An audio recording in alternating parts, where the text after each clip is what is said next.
What's up, everybody? Thanks for checking out the No Name Radio Show.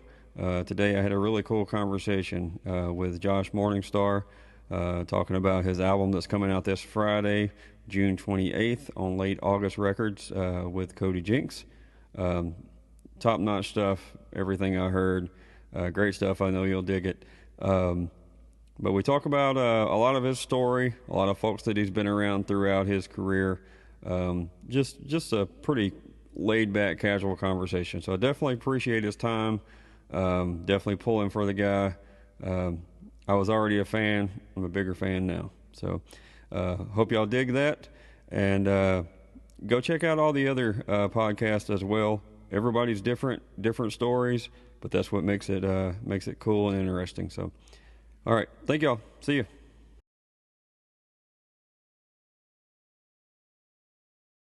Thanks for hopping on here and everything. Um, I know Thanks you for got having me. Really I, appreciate it. I know you got a lot going on, and you got music coming out uh, this weekend, right? This Friday, Yes, sir. Friday, June the 28th. and you've already released a handful of those singles already. Dig that shirt too. Thanks, man. Uh, yeah, he's the best. So yeah, you've already released a handful of those songs already, and the full album is releasing this Friday. Yes, sir. June the 28th on Late August Records. I'm sure we'll kind of bounce around, and I'll try to get to the where the music came from, but also one of the songs you wrote, or you just released, you did with Brent Cobb. Living the Dream. Yes, sir. He put it on his last record, Southern Star, and Mm-hmm. I really dug the song when we wrote it. So I was like, and I needed something up tempo for mine, so I was like, man, we'll put that song on there. And Which I dig the way it turned out, man. It's kind of got the same vibe as Brent's, but it's not, exactly the same by any means. And right. man, I dig it. I hope You everyone else does too. you both have that kind of the way you rhyme and the way you flow on songs. You both have that characteristic to a lot of your stuff, though. Yeah, man. Thanks. I can't speak for Brent. Our upbringings were Right. very different. Yes, He sir. lived out in the country, out in Georgia. I grew up not far from Baltimore, so our Right. upbringings um, were pretty different. But um, we do kind of think the same. And That's I I grew up. I lived when I was growing up. I spent a lot of time living with my grandparents, and they listened to all kinds of country music. So I got that. But also, as I was growing up, country music wasn't cool to me when I was 13 years old. yeah. So I got really into hip hop as well. So a lot of the way that I write, if you break it down, there's a lot of like internal rhyming, that kind of stuff, and that all comes from the music that I listened to as I was growing up. But we actually just me and my kids actually just saw Brent in Memphis. That's where I'm based out of. So Oh, sweet. and he was super cool. And we had just had Adam Hood on the show, Yeah. which he's one of my favorites.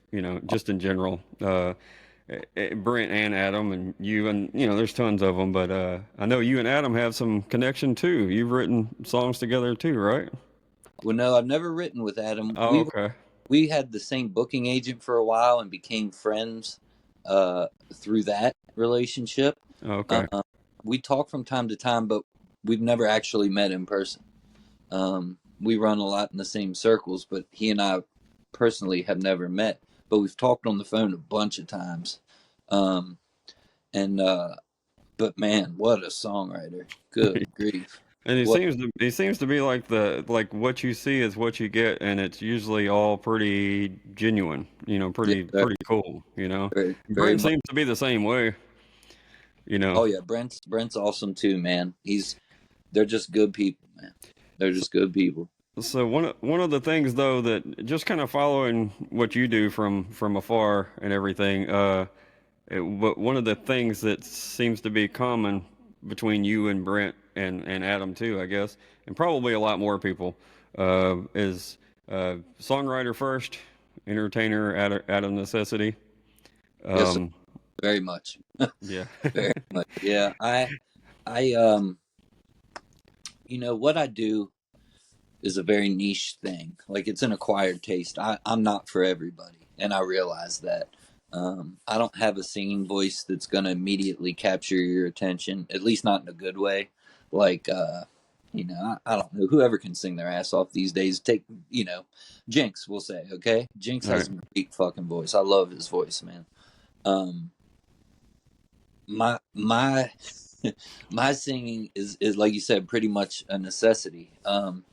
I write these songs, and up until 2018, no one else would sing them. So someone had to, you know what I mean? So I did it out of necessity, and I still do it out of necessity, but I also do it because I really enjoy it now. And I've I'm in therapy for a lot of different things, but um, one of the things that we've talked about is learning to accept and love my singing voice, man. And it's I'm working on it. You know what I mean? We're all our own worst critics. You know what I No, mean? man, no doubt It doesn't about matter that. what we're doing. We're Uh, all our own worst critics. So um, I'm getting better about it, man. I'm getting better about it. Man, But yes, definitely songwriter first and foremost before anything. I mean, just on a barroom, uh, corner stage, a cover guy here. It's I still didn't play my first gig until I was like almost like mid 30s. Because Yeah, I was in my own way. Well, I played drums forever with cover bands, but I was too scared to sing those songs that I loved yeah, because of thought. What is everybody? Everything you're gonna say. You're scared of what I get it. everybody's gonna think. Yeah, Am bro. am Yeah, I good enough? Why would anybody want to listen to me? All those things. So I've heard you say those things before, and just to let you know, all kinds of people relate to that for sure. awesome. I'm not sure if that's a good thing, but it makes me feel good to know. You know what I mean? Well, same on my part. You know what I mean. Yeah, And if you don't have the guts to follow through with it, then you're only hurting yourself and yeah, myself. And that's what I realized because 90% of it's positive, the yeah. feedback and everything. The little bit that's negative, they don't matter anyway. Amen, brother. Amen. At least that's what we try to tell ourselves, right? It's a lot easier to say that than it is to believe it. But as long as we work on believing it, we'll be all right. So when one of the questions I like to ask, or I want to ask people, in your area of music, what when you see somebody cover one of your songs, like not just like Jinx or somebody like that Yeah, you wrote a song and they cut it, but like just to see some random Joe Blow singing Jerry Lee or whatever song it is, like that seems like it would be the ultimate compliment in a lot of ways. brother, that's one of my most favorite things in the world, man. In my opinion, the greatest gift that one artist can give another is inspiration. If you can inspire another artist to do something, whether it's write a song, sing one of your songs, whatever, if you can inspire another artist to create something, that's that's so fucking cool, man. There's not a whole lot that's cooler to me than that, man. So especially if it happens like randomly, like it wasn't like I'm just surfing the internet scrolling through fucking videos or something. I see somebody like, dude, that is so cool, man. I That's bet. so cool. And I got lucky in that um the first person to record a song of mine was Cody Jinks. Really, Um that was the first one. yeah, he must be the whiskey was the very first one. Um but and as cool as that is, I'm not taking anything away from that. That's fucking incredible, Yeah, and yeah, I owe a yeah. lot to Jinx. That's just as cool to me as I saw this 17-year-old kid named Luke. I think it's Luke Deuce, I think is his name, how you pronounce it. Uh, Recorded Must Be the Whiskey, or it was so awesome, man. It I was so understand. fucking cool. And um, while one version may have been a little bit more quote unquote successful, determining or depending on how you determine success, to me, they're equally as fucking cool. You know what I mean? Like, just anyone that does it, dude. I've never, let me be sure, just scan back through. I've never denied a person from recording one of my songs, man, ever. And I don't see, I mean, unless the person's just a giant piece of shit, like Yeah, yeah, yeah. I I don't get want to what you be mean. Yeah. associated with them in any way. I don't think I've ever said no to anyone, man, and I don't think I ever would have, especially back in the day. Um, to inspire someone enough to where they want to sing one of your songs, man, what a compliment, what a cool It thing. seems like it But would be the complete reverse back to what you would want to do. yeah, exactly, yes, sir. Yeah. So, man, that's one of my most favorite things in the world, man, and it's always cool to hear how because I know what these songs are about, right? I know where they came from. I know the I experiences that got you. went into writing them. Like I know where these songs come from and how they sound like to me in my head. But it's so cool hearing someone else interpret your work, how they do it. You know what I mean? Casper McQuaid did that with two of my songs on his last record, The Cliff and Last Piece of You. Um, Not so much The Cliff, but more so Last Piece of You. That song doesn't sound anything like it did when I wrote it. Nothing. And it's cool, man. It's cool. Uh, so yeah, what a compliment, man. What a How compliment.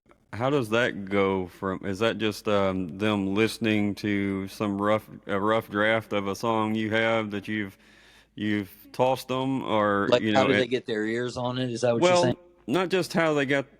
What is it like when they get it? Does that make sense? I know it's not a blank canvas because they have to have something to work with, but you're singing them a rough draft of a song, and then he has to take it from there. You said it doesn't sound the same, so Yeah, normally I'll just it's called a work tape. These it used to be done on a cassette recorder, and that's why they called it work I tape. These understand. days, everybody just does it on their phone, but still called a work tape. But normally, it's just me and my guitar, man, and I send it to You th- whoever's asking when for it or whoever I think it'll work for. That's what I was I gonna send say. it just a phone recording, me and my guitar, and then when they get in the studio, that's where the layers and everything come in. So you well, I just went blank. So when you're recording those, do you kind of when you listen to it back, are you kind of thinking like that would be good for this person? You know what I mean? Because you've known these people enough throughout the You mean years. my What the version, the work tape that Yes. I do? Well, like, Yeah. yeah, when you're doing your work tape and you're listening to it back, are you thinking like this would be good for like Yeah. several people probably Sometimes. pop in mind, but Yeah. Sometimes, not always. Um, I'm a pretty unique writer, so it's not everybody's gonna cut one of my songs. You know what I mean? Like I get what you mean. I'm not. I don't write for the radio. I'm not a commercial writer. Uh, I write what I write. You know what I mean? And if somebody's able to have some type of quote unquote commercial success with it, awesome. But I don't write. I'm a different type of guy. So uh, a lot of times, the people that I hear, if I hear someone doing a song in my head, um, I I never count on anyone recording anything. You know what I mean? You just can't. Music Yeah, business changes too much. But a yeah. lot of times, the thing like, oh, Miranda Lambert might cut this, but then I remember it says "goddamn" in it 4 times. That's never gonna, So I have more of those kind of situations than writing one, listening back to it, and being like, "Oh, this would be good for it." You know what I mean? Because normally when that, Yeah, I get what you mean. yeah, Yeah, I mean, I'm sure you've got your, a handful of buddies that you've worked with in the past that make that a little bit easier to narrow that down. But Well, I mean, the music business, just like any other business, man. Um, I got you you. you you go to work. I'm sure you have friends. At where you go during the day, you know what I mean. It's the same kind of thing. It's just uh, so we sing Well, songs. y- yeah, but yeah, and the commonalities are I'm sure they get to be similar between you and other folks that are in your business. The Yeah, road dogging, you know the good parts and the bad parts and yeah, everything in between. yeah. Where It's been where a we ride. sit around on the job site and bitch about the Oh, boss buddy, or don't get it twisted. I've sat around on that job site too. I've worked just about every kind of job you can imagine. I mean, I managed pizza store. I've done all the construction, like mason helper, painting, roofing, yeah. drywall. I've done all the constructions. Um, what? Okay, so the worst job I ever had. I was 21 years old. I moved to Salisbury, Maryland, which is about 30 miles from Ocean City, Maryland, which is the ocean, right? Mhm. I was 21 years old. I had two kids at this point, and I had just left my first wife to move in with the woman who would become my second wife. And I was working at this crab house, right? And the job was called a trash monkey. And what you would do is you would go back and stand by the dumpster, and as they would bring the trash cans from the restaurant, you would sift through the trash looking for like hammers and crab crackers and that kind of stuff. So Gotcha. summer sun, June, July, August, uh standing by a dumpster full of rotten fucking seafood. You know what I mean? That was Hmm. that was probably the worst job. But I say all this to say, um, man, I've sat on them job sites too. I know exactly what you mean. I just meant, like you said, the commonality of it. Of there's people you work with every day. There's people I work with all the time. So Yeah. that's what I meant by that. No, I got what you mean. Just when you get around music folks, then or music industry folks, you probably all have some of the same gripes, and then when you go to a job site and you all have the same gripes, and it's just a different topic. Yes, sir. You're It's just a exactly different. right. Either way, the man's trying to screw you, right? That's the Fuck way that yeah, always goes. fuck. Uh, so man, when you like, I'm assuming you started music kind of early and everything. When did you really start writing songs? Like I what? wrote my first song. I wrote my first song when I was 9 years old. It was called "School I Don't Like It," and I still remember it. I gotcha. Well, and so when did you start to play out? And what I kind of played music my was that? I, I played my first show when I was 13 years old with a band called Gods of Nothing.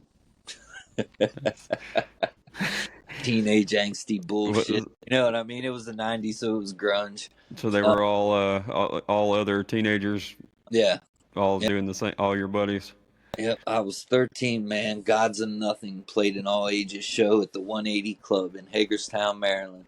And I thought I was a fucking rock star, but I So thought that I was headed right to the top. all neighborhood folks or something. Man, so actually, this club. So I'm from Funkstown, Maryland, which is right outside of Hagerstown, Maryland. Mm. Hagerstown is a just a small, about 100,000 people, 50,000, 100,000. You know what I mean? Not super big, busy Right. city, but it's not a backroads country town either. You know what I mean? Hmm. Just like a town. Anyway, when I was growing up, there was this club called the 180 Club. Um, and it was in downtown Hagerstown on Antietam Street, and the building is still there. They've torn down all kinds of shit down there, but the building that was the 180 Club is still there, man. And I saw so many shows when I was a kid. And when I say a kid, I mean like 13, 14, 15 years old. There was an amazing hardcore scene. There was a great punk scene, man. Um, so I would go to this all ages club all the time, and it would get packed, dude, because there's not a lot for kids to do in that area. You know what I mean? And Mm-hmm. this is a legit venue that is bringing legit bands in and giving local bands a shot as well. Man, I remember all the bands from back then that were big. They were fucking huge in my mind, but in reality, never played outside of Hagerstown. Never. Like they Hmm. just played 180, and that's what they would do. And God bless them for it.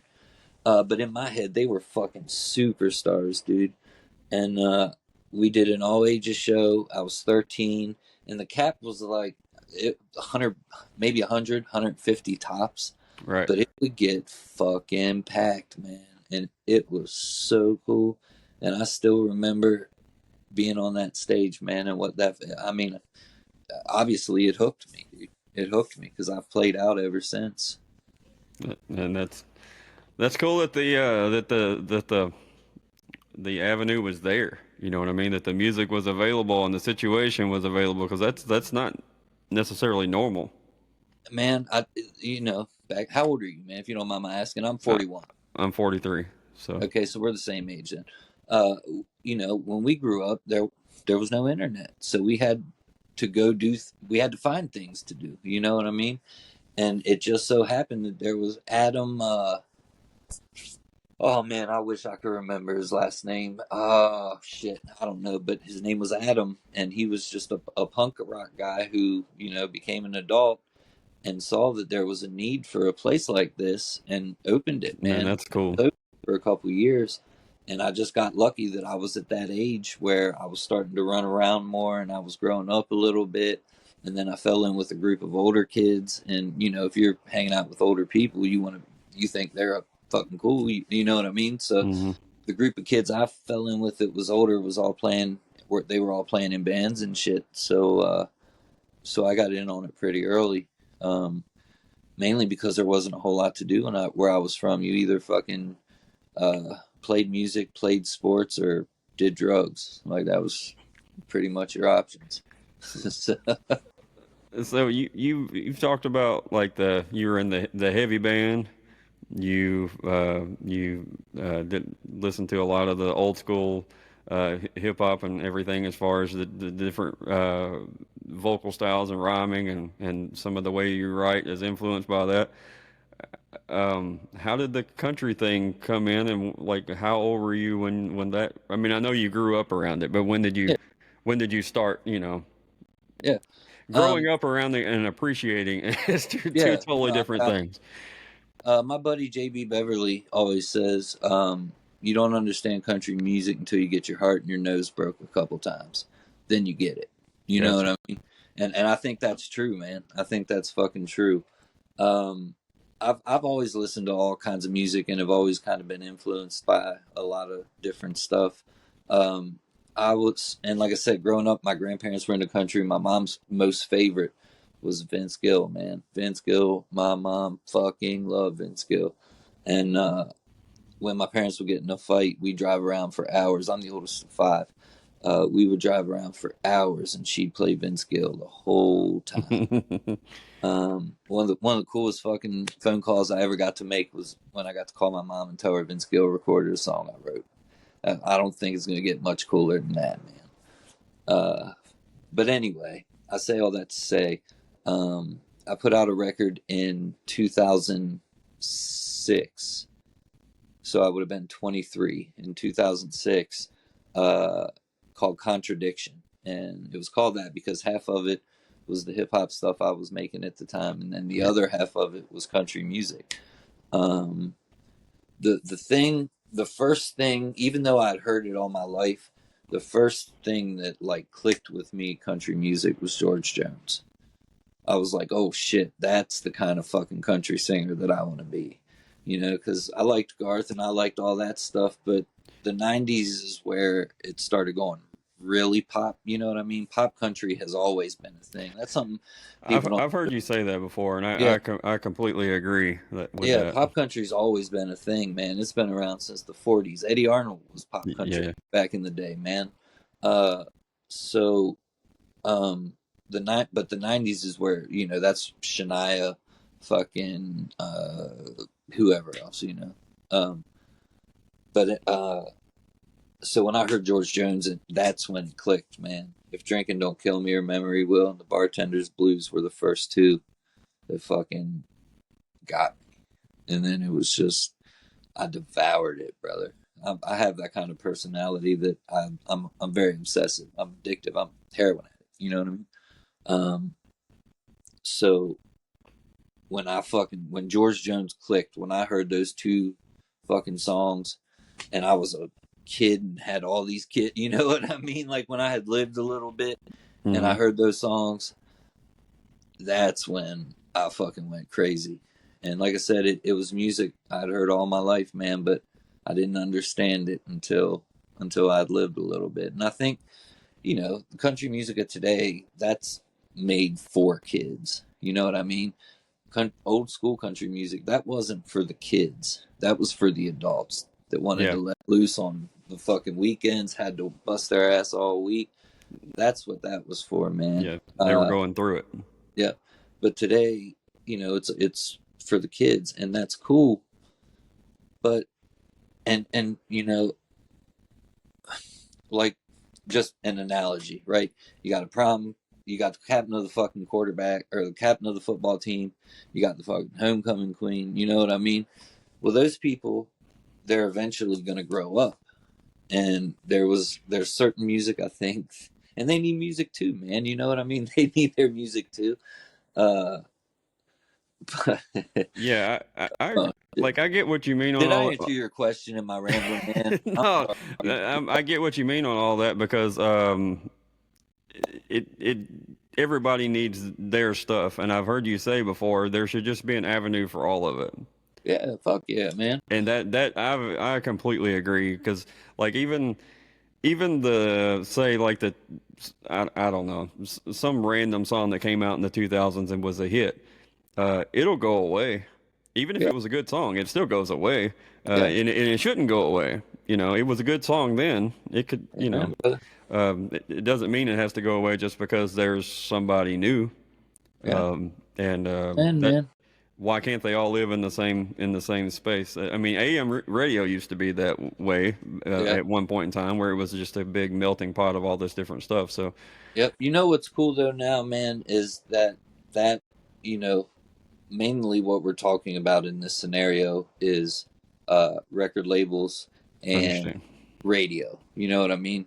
Um, they're the ones that control all that shit. You know, and what's cool is we're seeing more and more They don't that need it.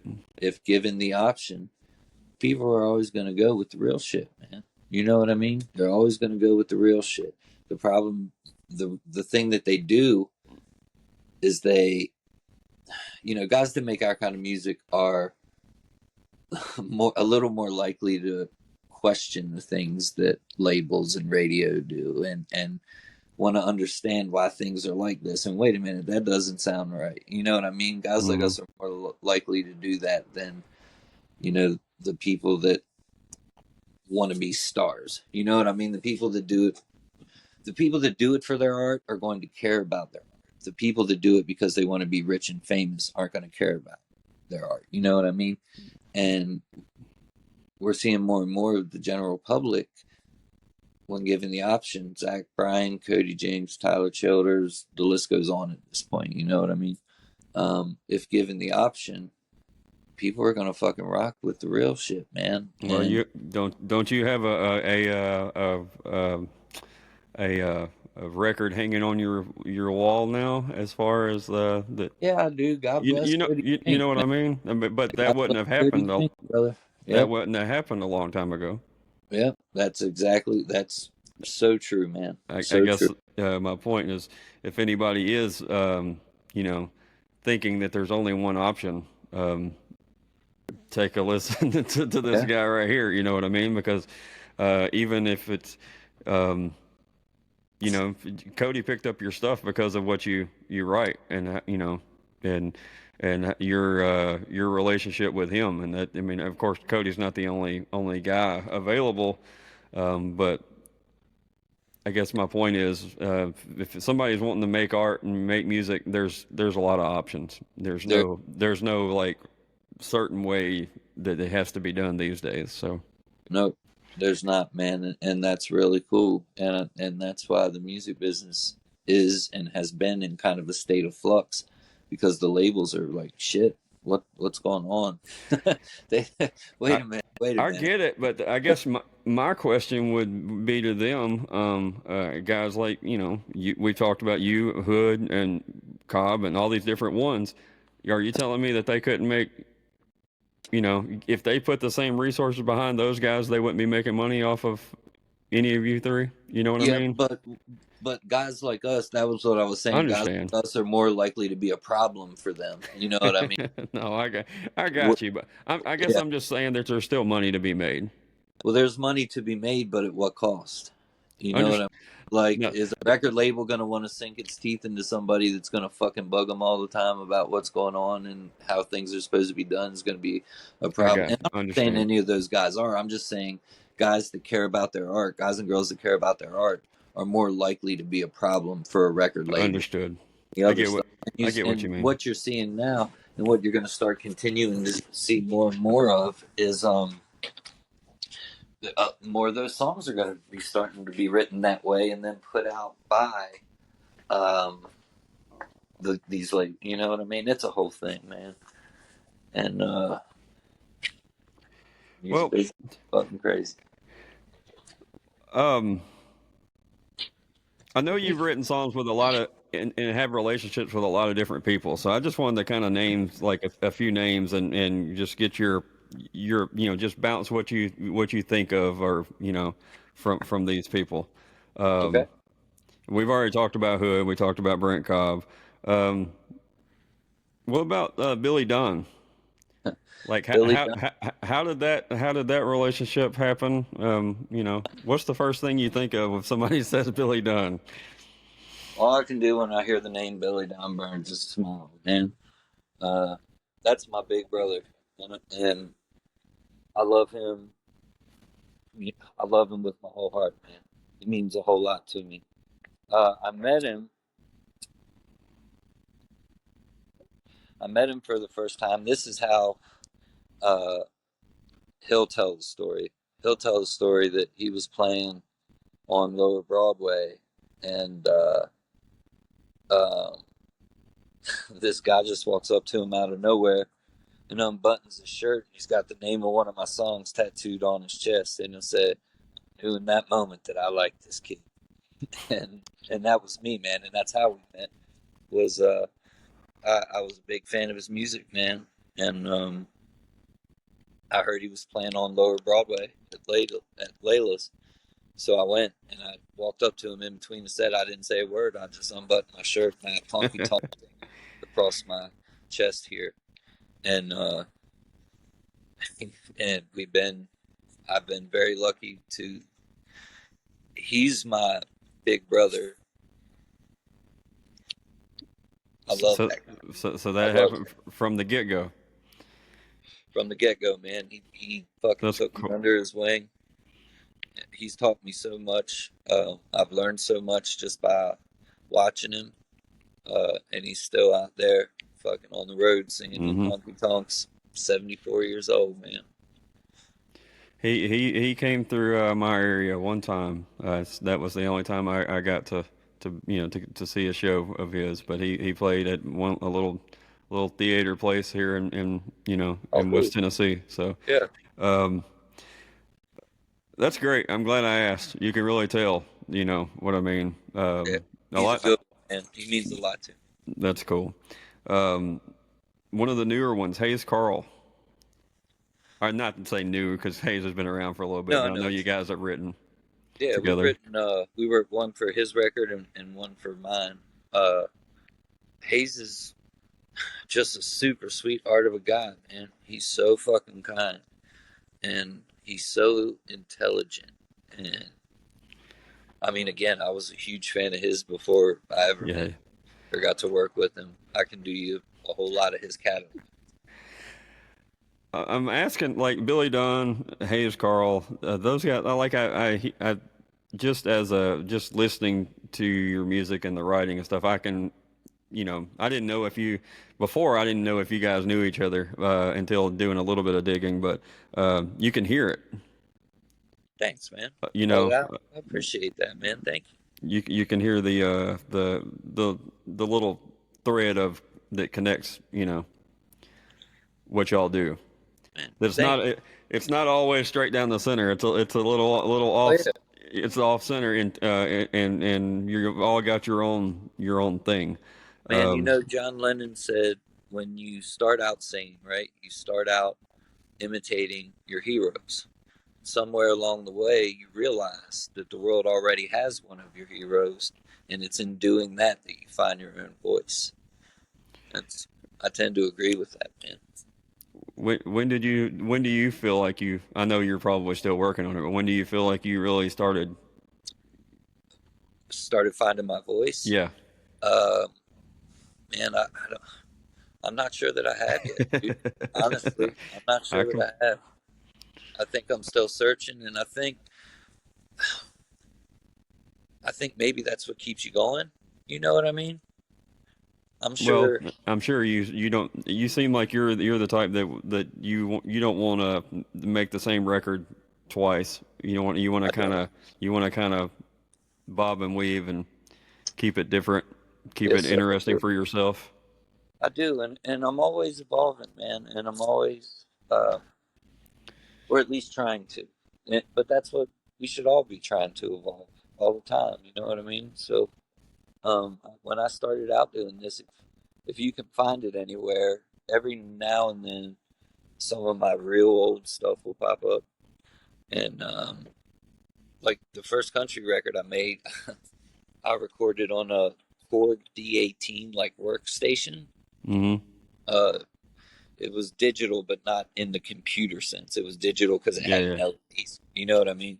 yeah. Um, and it was an upright bass, a steel guitar, and me on the acoustic and singing and writing the songs. Man, that EP was called "From the Top to the Bottom," and it's just old school honky tonk country songs recorded live by a three piece. You know what I mean? And that's not my music anymore because I've grown. You know what I mean? Like I've grown as a writer, and I'll always have that love for um, classic, pure country music, and it'll always be an influence on my music. Always, you can hear Right. it in there. But I'm not a straight country artist. I don't think I'm any kind of artist. I think Guy Clark said, I'm not a country singer. I don't write country songs. I'm Guy Clark." And I kind of feel the same way. Like I'm not a country singer. I'm from fucking Maryland, dude. You know what I mean? Not that where you're from matters, but I'm from Maryland. You know, uh, and I don't. I can write country songs, and sometimes I do write country songs, but I don't consider the songs on this record to necessarily be country songs. There's steel guitar on it. There's fiddle on it, but they're not three chord old school country songs. So because they're not that, Right. is it? You know what I mean? Uh, Yeah, definitely. yeah, and Well, that's that kind of goes where to, I've grown to be. well, I'm sorry, go that's ahead.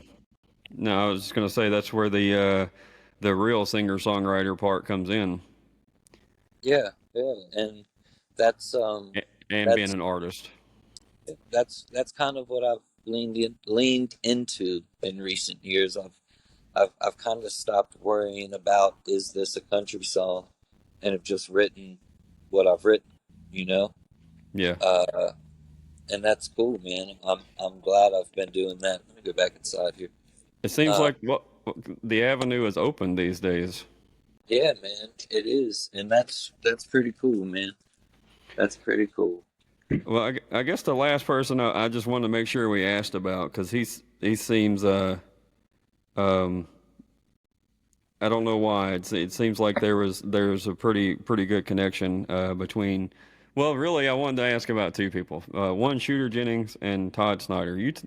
Those just for some reason seem like you have some kind of connection with those guys.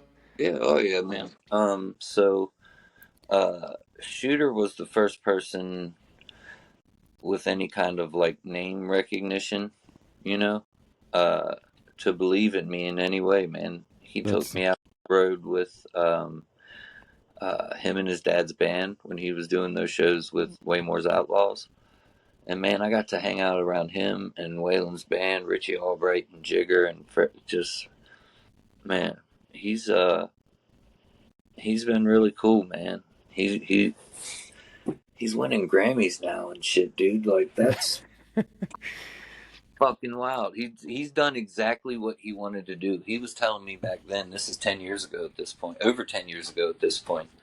Um, that he wanted to come off the road. He didn't want to play live. He didn't want to tour. He wanted to produce records, and that's exactly what the fuck he's done, dude. And that is so fucking cool to me. just to be able to do what you wanted to do. Yeah, man, he's done exactly what he said he wanted to do, and he's That's done it at the highest level you can do it. You're winning Grammys. That's that's the highest level that you can fucking do it. Uh, and I'm just so proud of him, man, and I'm so grateful for the opportunities that he gave me. He's still playing my shit on his radio show today, man. that's God bless him for it. I'm so grateful for that.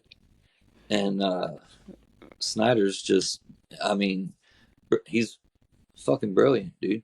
He's brilliant. He he's is. he spent a lot of time in Memphis, so I have a kind of a. I mean, he doesn't know me from Adam or anything, but he had a lot to do with some of my family members. Like the song he has, Moondog Tavern. Yeah. Some of my family actually owned that bar. It's, Way back back in those days. He had a festival called What the Folk Festival. yeah. Oh yeah. So That's cool. anyway, but you That's got cool. so were you ever like on tour or anything with Todd or anything like that? I Oh mean, it yeah. just seems like it'd be a match right there to see Yeah. you two at a show. Man, I've done a couple shows with Snyder, and they've always been. I mean, like I said, he's one of my influences, dude, and I have no problem admitting that. I fucking love that guy. Uh, yeah, he's brilliant. But those shows, man, I don't think there's anybody that I can't think of anyone that just goes up on stage, or they can go up on stage with just a guitar and entertain a crowd in the way that he does. And just Like he's a master of his bullshit craft. or it seems like he's bullshitting, but he's smart. Oh, he's fucking he's It seems like there's not any method to the madness, but there kind of but is.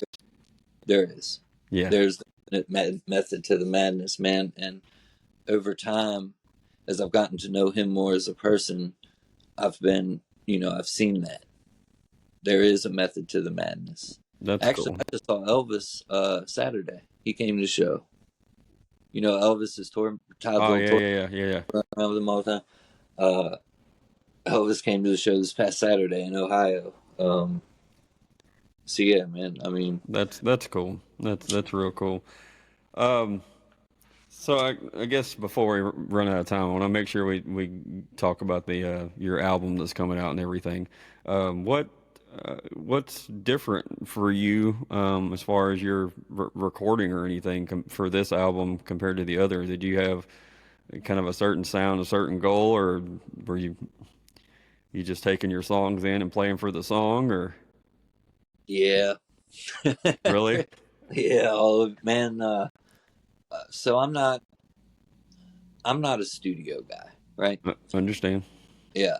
My favorite things are writing songs and then singing them for a crowd of people, packing up and going on to the next one. That's what I've done forever, and that's what I like to do. So I'm not. That's why I haven't put out a record since 2018, other than the one I did with Billy Don, Billy. which was just me and him sitting in a room playing guitar. That was really good. That was really good too, by the way. Man, I re-listened to that today just while I at work with a earbud in. That I mean I'd listened to it in the past, but that was I'm sure that was a hell of a treat for you. I mean, you clearly you and him have a really good relationship, but now you have it on. You know what I That, mean? You have that's it it. to, and on an album forever. That's it, man. And it means more to me than, you know, and it means so much to me now, but I know there's gonna come a time when he's not here anymore, because it Yeah, happens to all of us, you know. Father Time's the only thing that's undefeated. So as much as it means today, I can't imagine what it's going to mean in the future, yeah. you know, because It's not going anywhere.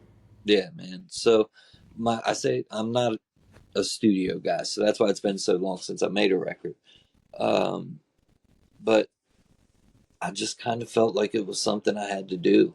It was time. It was time. Hmm. And yeah, I went in, I did it. There was only a few people that worked on the record, Jay Took and James Pennebaker, and there was another guy that did a bass line. I never even met the guy. So you said Jay Toke. Let's see. I met him the Steelwoods. Yeah, he I played was with the trying to Woods. remember where I knew the name from. I was trying to. He started out with them at the beginning, right? Yeah, he played with them, but him and James Pennebaker, who plays with AJ Croce, and just a couple other people. So it wasn't like a big like party atmosphere. You know what I Yeah. mean? Like, studio kind of gives me anxiety, so I went in with the goal to get it in and get it out. You know what I mean? And Hmm. did, and it was done. And I was talking around to a couple different people, and then Jinx got his hands on it and decided that he wanted to release it. And I mean, there's not a person I trust in the music business more than Cody Jinx. Understood. Jinx has always been nothing but 100% upfront and straight with me, no matter what the situation. He's always treated me with respect and kindness, and that's the kind of person I want to work with to In your release corner. something that means a lot to me. You know what I mean? Um, so yeah, man, I'm excited. It's a different record. I think the reason I put the "I Can't Write a song" first on the record is because I felt like if somebody can get through that and dig it, they're gonna dig the rest of it. You know what I mean? Yeah. Because that's a pretty different song. Um, so if you have enough of an open mind to get through that song, you'll probably dig what else you're gonna hear. So I'm excited, man. I think it's going to be interesting to see, uh, just just to see what happens. I think it's going to be interesting, Well, as far and as the be folks that interesting are, to see what it looks like in 10 years.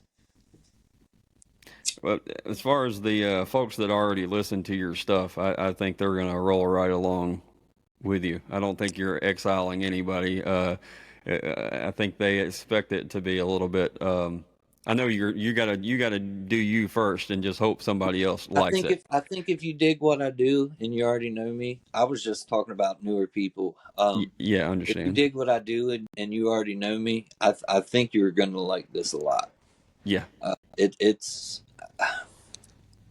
like I said, I'm always evolving as an artist, man, and uh, it's I'm in a different place than I was when I made the last one, the last two, the last three, four. You know what I mean? Like, Yeah, I'm in a yeah, I different got you. place now, and I think it's a good piece of work, man. I So believe in it.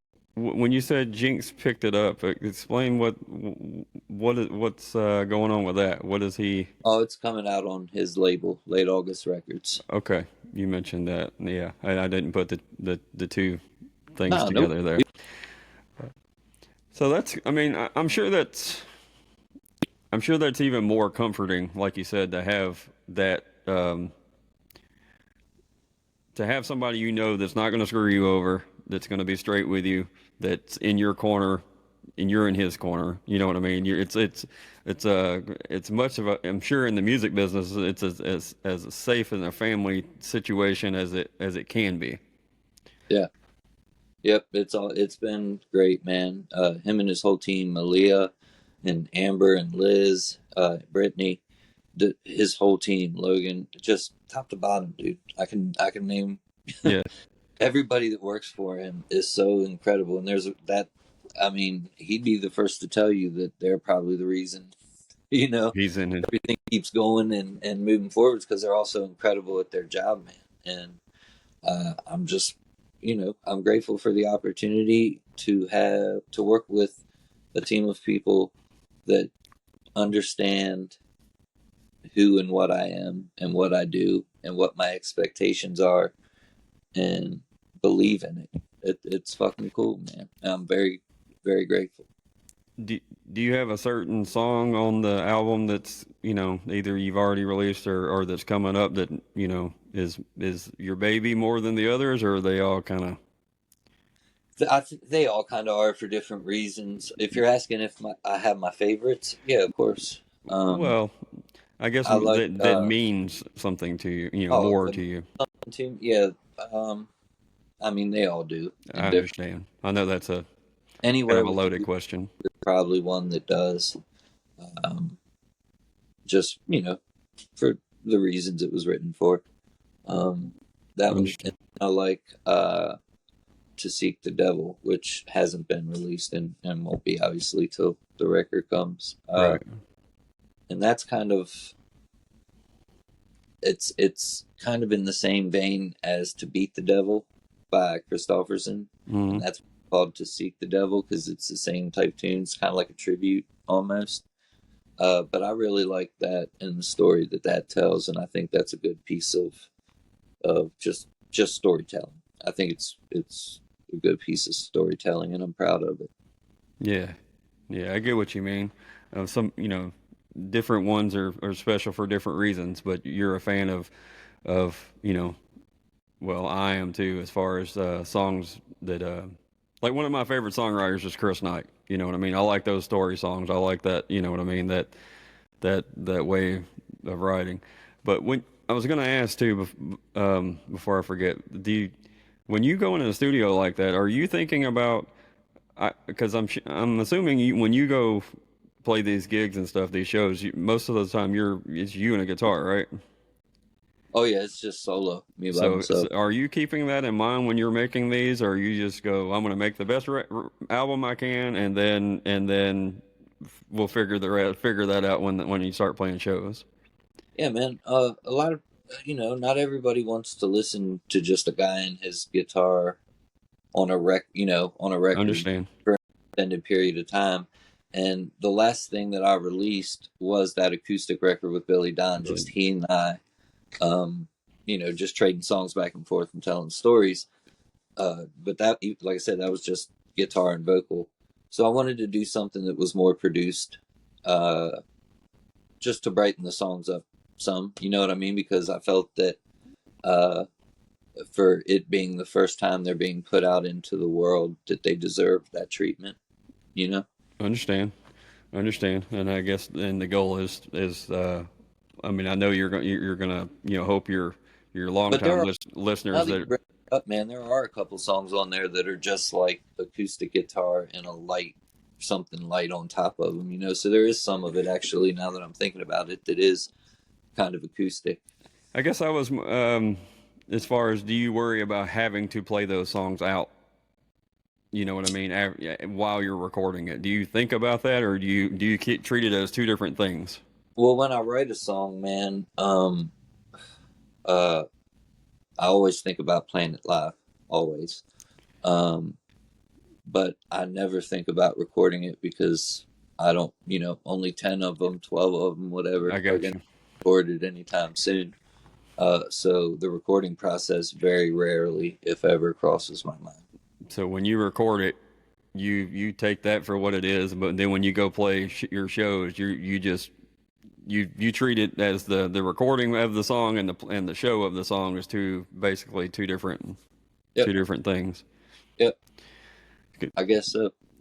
I mean, are you worried about playing the song the same way? every No, time. I didn't think you. yeah, I've been doing this way too long to care about it. If you get a chance to see my live show, man, Yeah, I'm pretty I, fucking s- laid I know I saw you one time at Growlers in Memphis. Oh man. So Oh yeah. You were the guy there. You were the guy. there wasn't very Yeah. yeah. Yeah. Shit, man. But That was a no, rough. Hey, it happens, man. You know, it fucking happens. There's not one person I would bet that's out there playing right now that can't say they haven't played for two. no, me Literally, and well, and I, Memphis is that way. I know, I know, man. Like Yeah. I've seen it far too many times. So I've seen those videos of Hood playing in Texas for 1,000 people in a small joint and then rolling to Memphis and there was 8 people. You know what I mean? yeah, And like dude. he's like, so what do y'all want to hear? Like I Yeah, mean, he was super cool, and that man. made me. I That, remember the thing that ever like fucking made me laugh was this picture of like this punk rock show, and there's literally one guy standing out in front of the stage, and it said, "We'd like to thank Bobby for coming out right. tonight." Uh, It still makes me laugh. yeah. I mean, because it doesn't matter if you're in a cover situation or doing what you do. You're gonna have those nights where you know. Sometimes the money is a bonus and you're really enjoying your time, but sometimes you earn the damn you earn Yeah, the money. yeah, buddy. Yeah. Yeah, All right, man. I know you got a lot going on and everything. I'll let you get out of here. I really appreciate the time, appreciate the conversation. Whenever you're yeah, man. I appreciate you having me on, dude. Thank you. back in Memphis, I definitely want to come and shake your hand, say hey. I look forward to it, man. Hopefully, next time you could at least bring a friend. Man, weekday gigs are tough, man. I'm if actually going if to you see. did that, if you I'm did that, you double my fucking crowd. That'd be 100% increase. It look good on the books. we'll I'll do what I can do. I'm just, We're actually going to brother. see I the Steelwoods this Thursday on a weeknight. So the weeknights and working construction. That's a pain in the ass, but brother, I get it. Well, man, I appreciate your time. Thank you for having me on, and yeah, I no hope you do it. problem. Good luck with the album and everything. Everything I've heard, man, it's all some solid stuff. I'm glad you're proud of it, and I'm glad you're getting it out there. I'm glad you're getting what's on the inside out, and everybody else gets a chance to hear it. So, Man, I appreciate shit out of you. man, Thank you. no problem. Have a good evening, man. Thank you. You too, brother. Peace.